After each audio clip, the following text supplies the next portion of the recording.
The world's first vampire was named Dracula. He had 3 brides and countless servants, but not a single heir. For 400 years, he and his brides tried desperately to reproduce, but every single child was stillborn, a curse from God himself. Then one day, a mad scientist showed up at the castle. He had stitched together a monster from 7 corpses. The villagers, terrified of the creature, wanted to burn them both alive. Dracula offered the scientist sanctuary, but the moment the monster came to life, Dracula revealed his true intentions. He killed the scientist, planning to use the monster to resurrect his offspring. Later, the monster escaped to the mountains, carrying the scientist's body. But the enraged villagers set their shelter ablaze. The monster couldn't understand. He and his creator had never hurt anyone. Why were they treated this way? In the end, he held his father and fell into the flames with him. Once again, Dracula lost his chance to revive his children. In that era, monsters roamed everywhere, and a monster hunter emerged among the people. His name was Van Helsing, from a lineage dedicated to eliminating evil forces. But the job weighed heavily on him. Many of these monsters had once been human. When they died, they transformed back into their human form,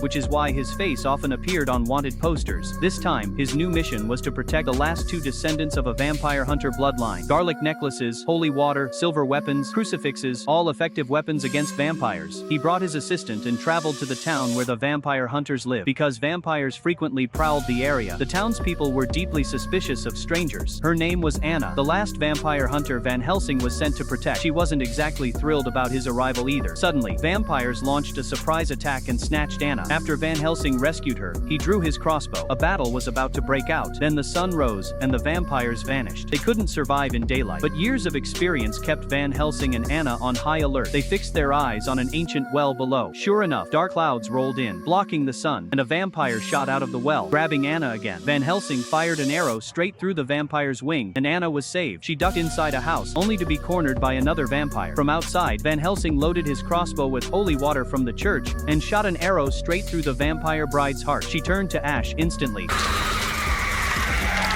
and the remaining 2 vampires fled. Van Helsing became the first person in over a century to kill a vampire. But the villagers weren't grateful. They blamed him for making things worse. The vampires had a routine of killing just 1 or 2 humans each month. Now that one of the brides was dead, they would go on a rampage for revenge.